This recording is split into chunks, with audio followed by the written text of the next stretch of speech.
नमस्कार मित्रों, मैं हूं विजय त्रिवेदी। आपका बहुत बहुत स्वागत है। देश में राजनीति तो गर्मी चल ही रही थी, मौसम बहुत गर्म हो रहा है। देश के ज्यादातर हिस्सों में टेम्परेचर जो है बड़े शहरों में 45 से ऊपर चल रहा है, 47 तक भी हो रहा है। बहुत सारे लोगों को वायरल हो रहा है। वायरल तो होता रहता है, लेकिन आजकल कुछ वीडियो जो हैं वो वायरल हो रहे हैं। एक पार्टी बन गई, राजनीतिक बनी है कि नहीं बनी है, लेकिन एक पार्टी बन गई। वो ऐसी वायरल हुई कि उसने सारे जो रिकॉर्ड थे वो बस्ट कर दिए, ब्लास्ट कर दिए, जो भी शब्द आप काम में लें, और सारे लोगों की नींद उड़ा दी है, भारतीय जनता पार्टी की, कांग्रेस की और दूसरे तमाम दलों की। और इस पार्टी का नाम तो आपने सुन ही लिया होगा, मेरी जरूरत नहीं है, कॉकरोच जनता पार्टी। कॉकरोच की रफ्तार आपने देखी, बहुत धीमे धीमे चलता है। बहुत सारे लोगों ने कुछ गाली गलौज भी शुरू की, ट्रोल करना भी शुरू किया कि कॉकरोच होता क्या है, उसको तो लोग मारते ही हैं। लेकिन जो ये कहते हैं उनको शायद ये भी नहीं पता कि कॉकरोच को मारना बहुत मुश्किल काम होता है। दरअसल ये लड़ाई शुरू हुई थी हमारे सुप्रीम कोर्ट के मुख्य न्यायाधीश, भारत के मुख्य न्यायाधीश साहब के बयान से, जिसमें उन्होंने कुछ हमारी यंगर जनरेशन को, जेन ज़ी को, बेरोजगारों को कॉकरोच कह दिया था। हालांकि बाद में उन्होंने सफाई भी दे दी, लेकिन उसका माहौल तो इतना बना कि देश और दुनिया भर के जो कॉकरोच, सो कॉल्ड, मैं नहीं कह रहा, जो सीरियाई साहब के कॉकरोच थे, वो खड़े हो गए। और 2 दिन में, 3 दिन में उनके साथ खड़े होने वालों की संख्या 2 करोड़ से ज्यादा हो गई। वैसे देश में अभी पॉलिटिक्स को आप देख रहे हैं तो पॉलिटिक्स में भी लगातार सोशल मीडिया का इस्तेमाल लगातार बढ़ता जा रहा है। प्रधानमंत्री जी के लिए भी कहा जाता है कि वो लोकप्रिय बहुत हैं सोशल मीडिया पे। राहुल जी भी कहे जाते हैं। अरविंद केजरीवाल साहब की तो पार्टी ही सोशल मीडिया से चली थी। और भी लोग, अभी विजय जोसेफ का नाम भी आया तमिलनाडु में, जिन्होंने सोशल मीडिया का इस्तेमाल किया। तो ये जो सोशल मीडिया का इस्तेमाल करके वायरल हुई पार्टी कॉकरोच जनता पार्टी, वो कैसे चलेगी, क्या बनेगी, क्या उसका भविष्य होगा, और इसके पीछे कौन है, वो भी महत्वपूर्ण है। उसका मकसद क्या है। बहुत सारे लोग अभी इसको देश में अस्थिरता फैलाने वाली पार्टी कह रहे हैं। कुछ लोग कह रहे हैं ये भी वही लोग हैं जो एक जमाने में आंदोलन कर रहे थे। तो इस सब पर चर्चा करेंगे हमारे मित्र, सत्य हिंदी के फाउंडर आशुतोष जी के साथ, जो राजनीति और पत्रकारिता दोनों के बीच पितामह हो गए आजकल तो। और वो, उन्होंने भी एक ऐसी पार्टी को साथ दिया, ताकत दी थी, जो सोशल मीडिया से बढ़कर देश भर में छा गई, राष्ट्रीय पार्टी बन गई। हालांकि वो फिर खुद तो अलग हो गए थे। सर प्रणाम आपको।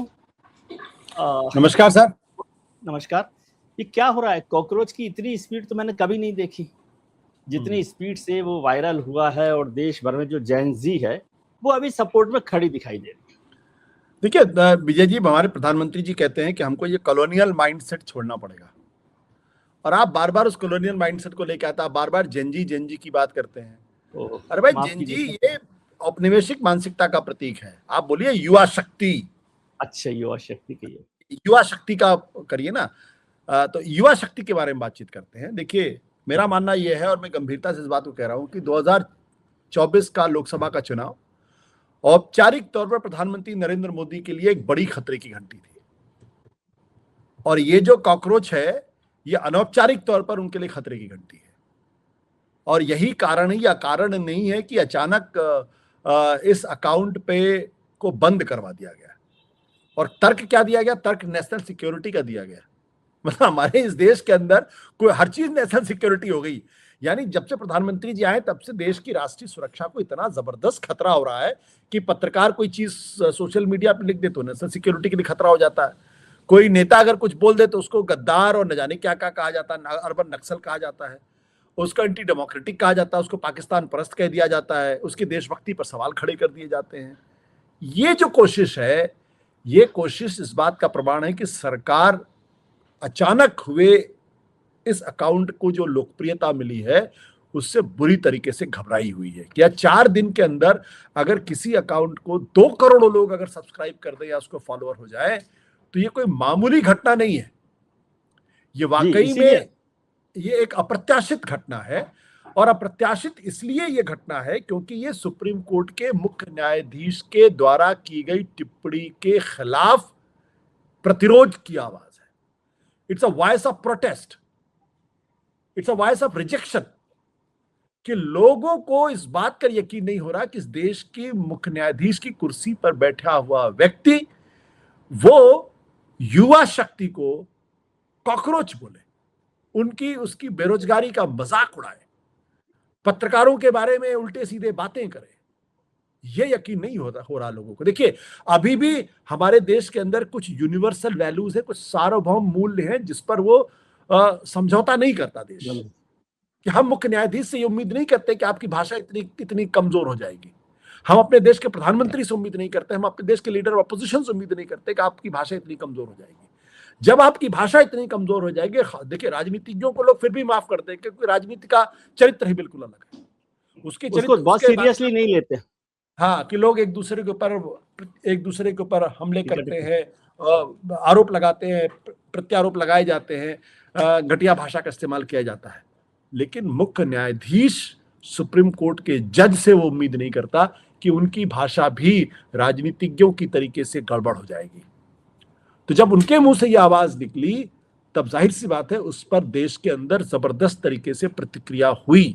लेकिन चूंकि अभी भी लोग मुख्य न्यायाधीश का सम्मान करते हैं, उनको इस बात का डर होता है कि अगर सुप्रीम कोर्ट के खिलाफ कुछ बोलेंगे तो हो सकता है उनके खिलाफ कंटेम्प्ट हो जाए। अभी अभी आज ही खबर आई कि एक यूट्यूबर को 6 महीने के लिए उन्होंने जेल में डाल दिया है।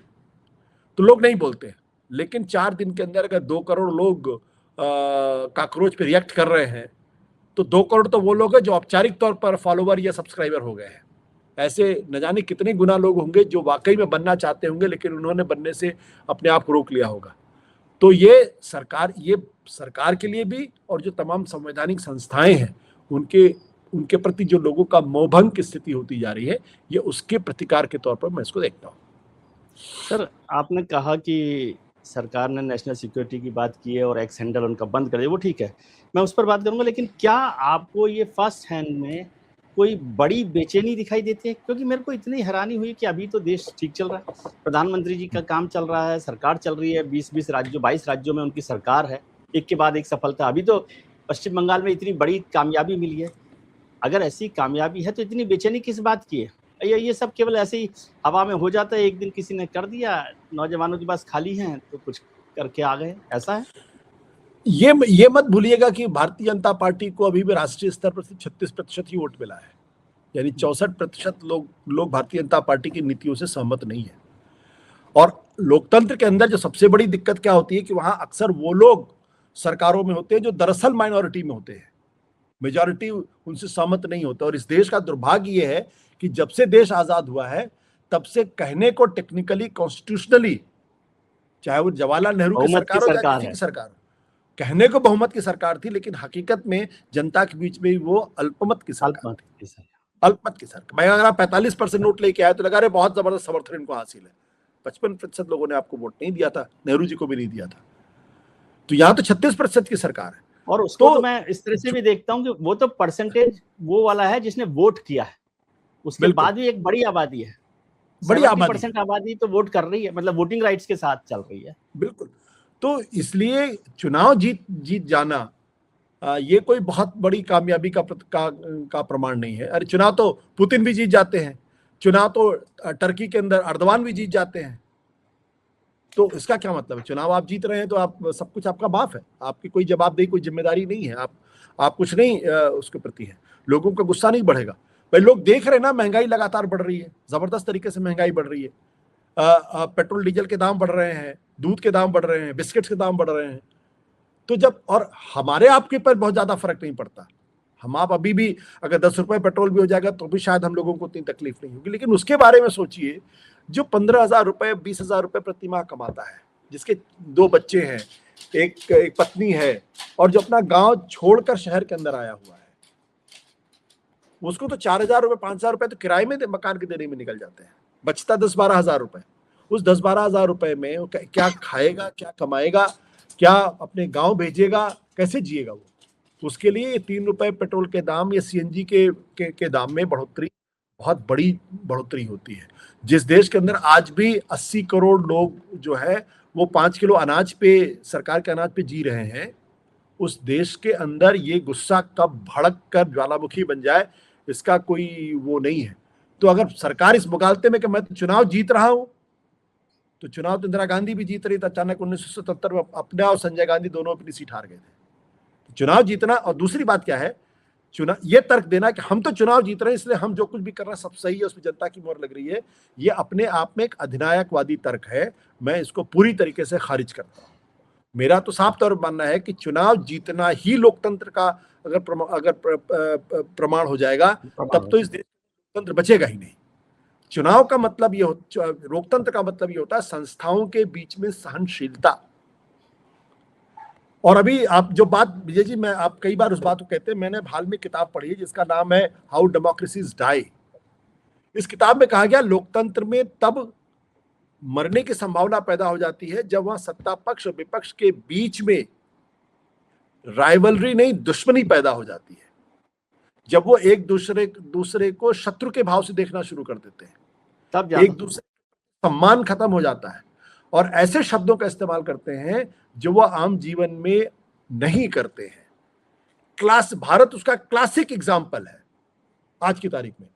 सत्ता पक्ष के द्वारा जिन शब्दों का इस्तेमाल विपक्ष के लिए होता है, विपक्ष के द्वारा सत्ता पक्ष के लिए जिन शब्दों का इस्तेमाल होता है, वैसे शब्दों का इस्तेमाल ना आपने पहले कभी सुना था 2014 के पहले, ना मैंने कभी सुना था वो शब्द। और इसलिए वो कहता है, ये किताब ये कहती है कि दरअसल डेमोक्रेसी चुनाव का नाम नहीं है, और डेमोक्रेसी अक्सर लोकतंत्र की हत्या वो लोग करते हैं जो पूरी तरीके से संविधान का पालन करते हुए चलते हैं, जैसे इंदिरा गांधी ने 1975 में किया था। कुछ भी गैर संवैधानिक नहीं था। दरअसल संविधान चलता है कानून के बाहर जो संस्थाओं के प्रति सहनशीलता है, जो एक दूसरे के प्रति सम्मान जो है ना, स्पिरिट उसमें इंपॉर्टेंट है। लेटर एंड तो ये दो चीजों का जिक्र करते हैं। एक कहते हैं इंस्टीट्यूशनल फॉरबियरेंस, दूसरा कहते हैं म्यूचुअल टॉलरेशन, यानी एक दूसरे को सहने की शक्ति और संस्थाओं की सहनशीलता।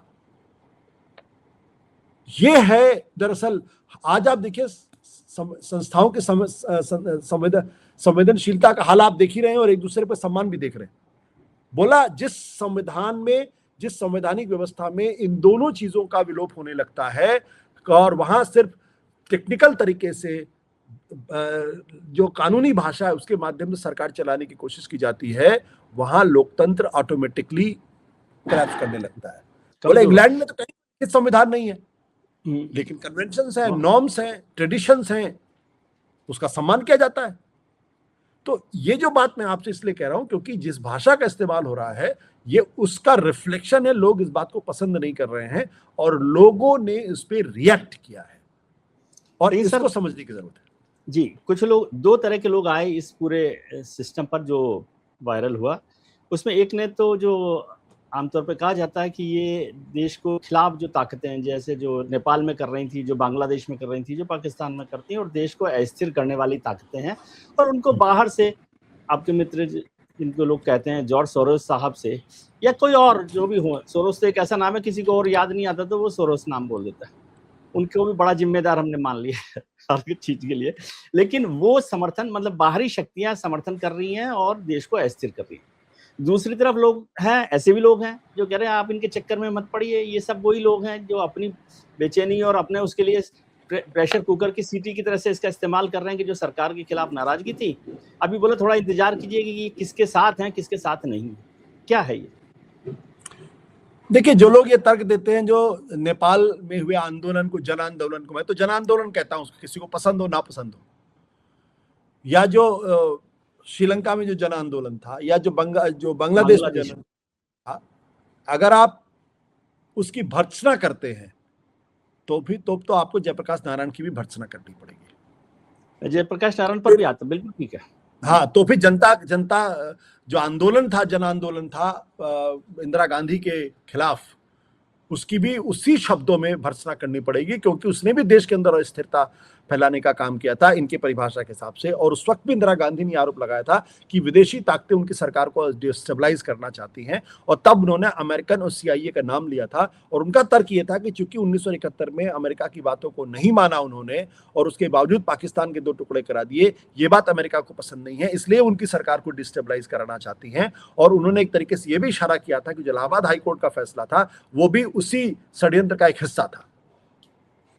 तो ये लोग जो आंदोलन से जो डर गए लोग हैं ना, जो युवा शक्ति से डरे हुए लोग हैं, जो अपने बिल में छुपे हुए लोग हैं, इनको नेपाल में जन आंदोलन से डर लगता है, इनको श्रीलंका में हुए आंदोलन से डर लगता है, इनको बांग्लादेश में हुए आंदोलन से डर लगता है। अगर वाकई में आप जनता के बीच में लोकप्रिय हैं, अगर वाकई में आप चुनाव जीत रहे हैं, तो फिर इस जन आंदोलन से डरने की जरूरत ही नहीं है आपको।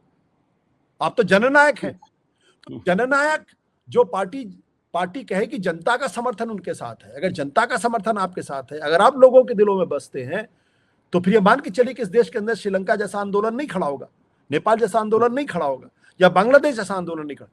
और अगर ऐसा आंदोलन खड़ा हो रहा है, इसका मतलब आप जननायक नहीं है, जनता का समर्थन आपके पास नहीं है, और आप जनता की आकांक्षाओं इच्छाओं पर खरे नहीं उतर रहे हैं। इसलिए मेरा साफ तौर पर मानना यह है कि सरकार ने जो इस पर पाबंदी लगाई है, वो डर के मारे घबरा के पाबंदी लगाई है कि कहीं वाकई में ये उसी तरीके का रूप अख्तियार न कर ले जैसा इसने 1975 के पहले किया था, जब इंदिरा गांधी ने आपातकाल की घोषणा की थी। आपने जेपी का जिक्र किया, उस पर मैं उसकी बात ही करता, क्योंकि वो आपने केवल जेपी का आंदोलन को इंदिरा गांधी, वो भी युवाओं के आंदोलन से शुरू हुआ था। लेकिन अभी जो ताजा हाल है वो था आम आदमी पार्टी को लेकर जो अन्ना आंदोलन हुआ था, करप्शन के खिलाफ जो आंदोलन हुआ, जिसमें आपने भी साथ दिया, आप आम आदमी पार्टी के साथ भी रहे। तो बहुत सारे लोगों को ये लग रहा है कि क्या ये आम आदमी पार्टी के तौर पे एक नई पॉलिटिकल पार्टी खड़ी होगी, या ये फिजल आउट हो जाएगी, केवल सोशल मीडिया पर जितने दिन चल रहा है, वायरल चल रहा है, फिर थोड़े दिनों बाद खत्म हो जाएगा। और क्या इसको भी उस तरह के लोग साथ दे रहे हैं जो आम आदमी पार्टी के या अन्ना आंदोलन को साथ दे रहे थे कांग्रेस की सरकार को हटाने के लिए? देखिए, अन्ना का जो आंदोलन था वो प्रोटेस्ट वोट था। जो आम आदमी पार्टी बनी वो प्रोटेस्ट था। प्रोटेस्ट किसके खिलाफ था? परंपरागत राजनीति के खिलाफ प्रोटेस्ट था, कांग्रेस की नीतियों के खिलाफ प्रोटेस्ट था, कांग्रेस जिस तरीके से देश को चला रही थी उसके खिलाफ प्रोटेस्ट था। क्या कोई एक आदमी अचानक खड़ा होकर आंदोलन खड़ा कर सकता है क्या? मुझे तो नहीं मालूम। आंदोलन तब खड़ा होता है जब लोगों के अंदर नाराजगी होती, गुस्सा होता है, लोग परेशान होते, तिक्त होते हैं, तब आंदोलन खड़ा होता है। अन्यथा तो कोई भी आदमी सड़क पर खड़ा होकर, मैं भी कल जाके बोलूं कि नहीं देश में बड़ी बेरोजगारी है, लाखों लोग मेरे खिलाफ साथ आ जाएंगे क्या? एक आदमी नहीं आने वाला। मेरी बीबी मेरे साथ नहीं खड़ी होगी, बाकी तो छोड़ दीजिए आप। हमारे घर वाले नहीं आएंगे, बोले क्या पागल हो गया आदमी, से बकवास कर रहा। तो जब तक सामाजिक स्तर पर विक्षोभ नहीं होता, जब तक सामाजिक स्तर पर लोगों के अंदर नाराजगी नहीं होती, तब तक दुनिया का कोई आंदोलन खड़ा नहीं हो सकता।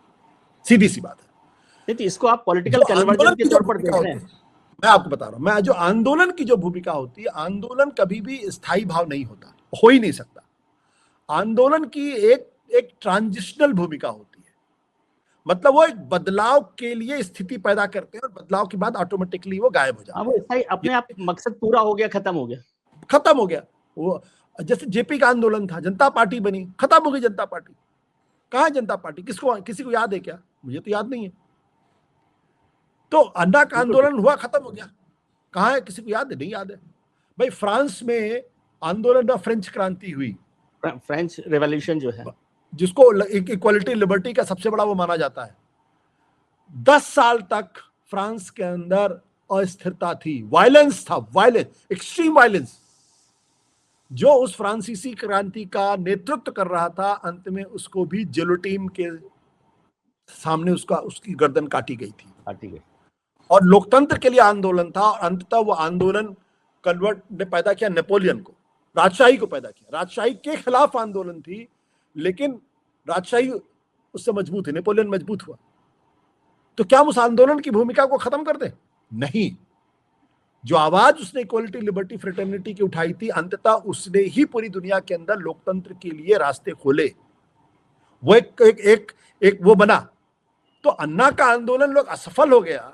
अन्ना का आंदोलन जिन मकसद को लेकर खड़ा हुआ था, उस मकसद पर वो कामयाब हुआ था। और भले ही लोग कुछ भी कहें, आज अरविंद केजरीवाल के बारे में आप कुछ भी कहिए, वो गुडविल थी जिसकी वजह से लोगों को लगा कि शायद ये आंदोलन कोई राजनीतिक पार्टी बनाकर कोई अच्छा काम कर सके, इसलिए उनको मौका मिला।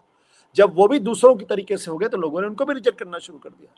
तो ये कोई पार्टी बनेगी, इसमें तो मुझे कोई संदेश, इसमें तो ये तो मतलब फालतू की बात है, एक बकवास बात है। ये एक फिनोमेनन है। ऐसा आप क्यों कह रहे हैं? जब 2 करोड़ लोग एक साथ खड़े हो गए हैं, तो हो सकता है उसमें से 20 लाख लोग निकल कर आ जाएं। कहां है?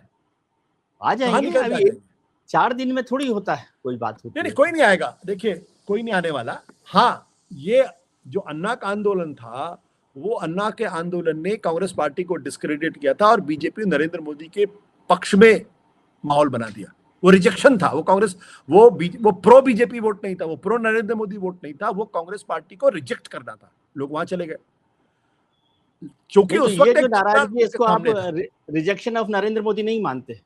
नहीं, मैं आ रहा हूं उसमें। क्योंकि उस वक्त अन्ना के नाम से एक चेहरा था, अरविंद केजरीवाल के नाम पे एक संगठन करता था जो अन्ना के आंदोलन से जुड़े हुए थे। आज की तारीख में कौन है? कोई नहीं है। 10 साल बाद खड़ा हो जाए, 5 साल बाद खड़ा हो जाए, 2 महीने बाद खड़ा हो जाए, तो मैं नहीं जानता।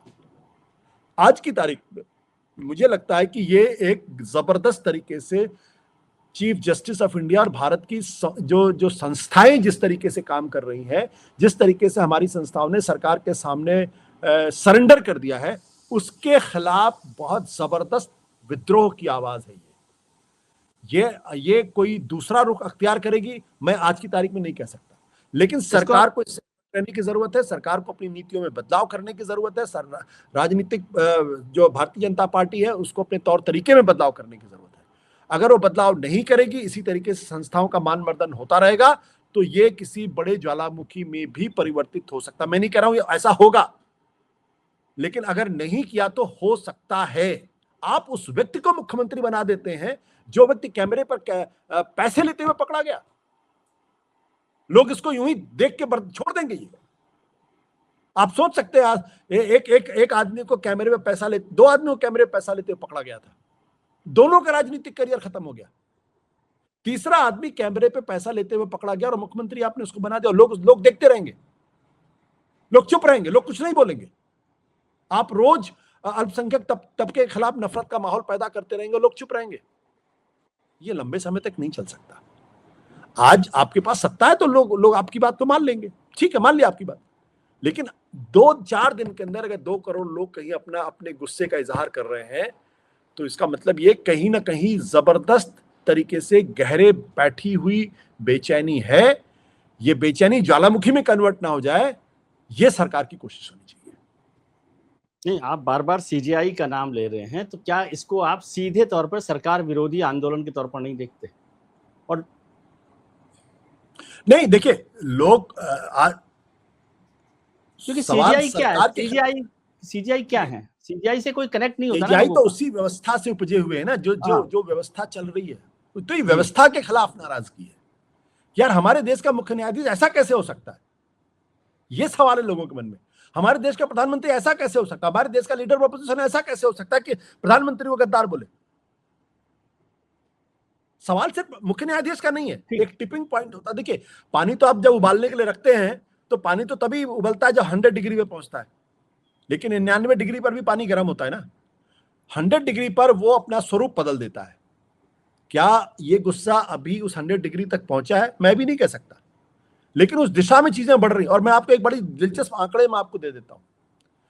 2011 में रुपए की कीमत थी 46.67, 2011 में डॉलर के। 2014 में रुपए की कीमत हो गई 61.03, यानी तकरीबन 14 से 15% बेसिस पॉइंट की गिरावट हुई। ये एक्सट्रीम गिरावट थी, क्योंकि 2014 से सरकार थी। 2004 में जो रुपए का दाम था वो करीब 45 के आसपास था। हाँ, 2006 से लेके 2011 तक वो 45, 44, 46, 45, 44, 46 ऐसे 14 तक आते आते 60 रुपए हो गया। हाँ, 3 साल के अंदर। 2022 में हमारे यहाँ पेट्रोल का दाम था, पैसे का दाम था 73.94। अगले साल रुपए का दाम गिर के हो गया 78.60। उसके बाद फिर 4 पॉइंट गिरा, 82.57। 2024 में 83.68, 2025 में 89, 2026 से 95। यानी 2011 से 2014 के बीच में करीब 15 बेसिस पॉइंट की गिरावट हुई थी। यहां 2021 से लेकर 2026 के बीच में कम से कम 22 से 23 बेसिस पॉइंट की गिरावट हुई है। तो ये क्या दर्शाता है कि आपकी आर्थिक स्थितियां लगभग एक जैसी होती जा रही है। महंगाई बढ़ रही है, आपको याद होगा महंगाई डायन खाया जाता, गाना बहुत बड़ा मशहूर हुआ था। तो जब महंगाई बढ़ेगी तो जिस समाज में 80% लोग हैंड टू माउथ है, वह आक्रोश तो बढ़ेगा। जब आक्रोश बढ़ेगा, उसका निदान नहीं होगा, तो लोग इसी तरीके से रिएक्ट करेंगे। अब ये सरकार की जिम्मेदारी है कि इससे निपटने का रास्ता खोजें और कोई उचित माध्यम पैदा करे ताकि लोगों का गुस्सा ना बढ़े। अगर उसको कंट्रोल कर ले जाएंगे, मनमोहन सिंह की सरकार नहीं कंट्रोल कर पाई तो बाहर चली गई, अगर कंट्रोल कर पाएंगे तो ठीक है, और ये बात मैं इसलिए कह रहा हूं, राज्यों के अंदर सरकार जीतना और केंद्र के अंदर सरकार जीतना, ये दो अलग अलग चीजें हैं। आपको याद होगा कि 2000 क्या कहते हैं 10 में हाँ 2018 में मध्य प्रदेश, राजस्थान, छत्तीसगढ़ कांग्रेस पार्टी ने जीता था तीनों, और 6 महीने के बाद 303 सीटें मिल गई थी जी। 2009 में भारतीय जनता पार्टी मध्य प्रदेश, राजस्थान, छत्तीसगढ़ तीनों जीती थी। वो इसीलिए मैं जिक्र करना हूं। 14 में भी ऐसे ही हुआ था, 2013 दिसंबर में भी कांग्रेस और वो। ठीक है, लेकिन एक चीज समझाइए, आप जब ये कह रहे हैं कि अभी कोई लीडरशिप नहीं है, तो नेपाल का उदाहरण लें, बांग्लादेश का उदाहरण लें, श्रीलंका का उदाहरण लें, और अभी उस आंदोलन का नहीं पता मुझे कि क्या है, ईरान का उदाहरण, कहीं भी कोई लीडरशिप नहीं थी, लेकिन लोग तो सड़क पर आ गए, लोगों ने तो सत्ता बदल दी, लोगों ने तो व्यवस्था बदल दी। तो ये लीडर पर जोर देना आपका, आप जैसे लोग जो आंदोलन से जुड़े रहे हैं, आपको लगता है कि ये रफा दफा करना, खारिज करना है? देखिए, अगर लीडरशिप होती है तो समाज में वायलेंस नहीं होता, वो उसको अलग तरीके से चैनलाइज कर। जैसे तमिलनाडु बहुत बढ़िया उदाहरण है। तमिलनाडु के अंदर द्रविड़ पॉलिटिक्स को लेकर नाराजगी थी, क्योंकि लोग अपने लोग इनके खिलाफ, इनके तौर तरीकों को पसंद नहीं कर रहे थे।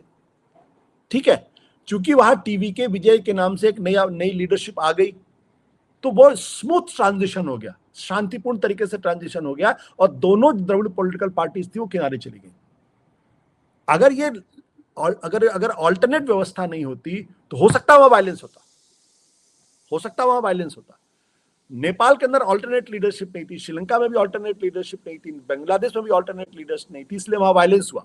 लोग राष्ट्रपति भवन के अंदर घुस गए, गोलियां चलानी पड़ी, लोग मरे, एक chaos हुआ।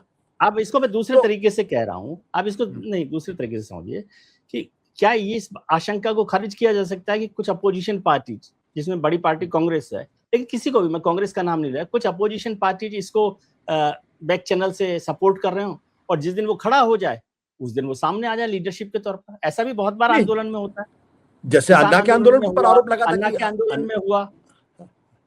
तो अगर इस असंतोष को सपोर्ट करते, उसमें गलत क्या है? नहीं गलत नहीं, मैं आपसे समझना चाह रहा हूँ, गलत सही पर मैं जाता नहीं। मुझे नहीं लगता कि इसको उनका कोई सपोर्ट होगा आज की तारीख में, लेकिन क्योंकि ये इतनी तेजी के साथ बढ़ गया, तो जाहिर सी बात है कि लोगों का वो बस स्वतः स्फूर्त गुस्सा, एक ऑर्गेनिक ग्रोथ है ये इनऑर्गेनिक ग्रोथ नहीं है। ये आप टेक्नोलॉजी लगा के इस ग्रोथ को नहीं पा सकते, तो ये इसका मतलब स्वाभाविक तरीके से लोगों के अंदर गुस्सा था, जिसको इस कॉकरोच पार्टी ने इसको मैनिफेस्ट किया और लोग उसके साथ जुड़े। जब इतना बड़ा फिनोमेना हो गया, तब राजनीतिक पार्टियां उसके पीछे जुड़ेंगी, क्योंकि वो उस गुस्से के सहभागी होना चाहती हैं, जैसे कि भारतीय जनता पार्टी हुई थी, या जैसे कि आरएसएस हुआ था 2011 के अन्ना के आंदोलन के समय में। तो राजनीतिक पार्टी चुप नहीं, 74 में हुआ था, 74 में हुआ था, बिल्कुल 74 में हुआ था जी। तो मतलब आखिरी सवाल के तौर पर मैं पूछ रहा हूँ कि आज जहां पर वो सोशल मीडिया पर तो 2 करोड़ लोग हो गए हैं, लेकिन क्या ये किसी जगह तक पहुंचने वाला है या फिजल आउट हो जाएगा, आपको ऐसा लगता है, और सरकार इस पर काबू पा लेगी? नहीं, देखिए, ये अभी लोगों के गुस्से का मैनिफेस्टेशन है, का प्रकटीकरण है बस। स्वरूप सरकार अगर समझदार होगी तो उसको मैनेज कर लेगी, अगर सरकार अगर समझदार नहीं होगी और वो इसको अगर सस्ते में लेगी तो मैनेज नहीं करेगी, 6 महीने बाद उसको इसके नतीजे भुगतने पड़ेंगे। चलिए देखते हैं कि क्या होता है, सरकार के नतीजे, सरकार को किसको नतीजे भुगतने हैं, कौन इसके साथ है, कौन पीछे है। लेकिन एक बड़ा झटका, इतनी उम्मीद नहीं हो रही थी, या संभावना नहीं लग रही थी, उम्मीद क्या कहना चाहिए, संभावना नहीं लग रही थी कि कोई अचानक देश में किसी तरह का एक बड़ा गुस्सा फूट पड़े, चाहे वो सोशल मीडिया पर ही हो। ये सरकार के लिए और देश के लिए, दोनों के लिए मैं समझता हूँ कि चिंता का विषय। चिंता मतलब इस दृष्टि से कि उस पर, उसको काबू करने या उसके लिए रास्ता निकालने की जरूरत, उसको काबू करने। Thank you sir, thank you very much. Thank you sir, thank you. और देखते हैं कि क्या होता है। हम सोचते हैं आशुतोष जी जैसे कोई और नेता बड़े निकल कर आएंगे इस आंदोलन से। आप हमारे साथ रहेंगे तो हम भी निकलेंगे। तो आइए हमारे साथ। Thank you sir, thank you.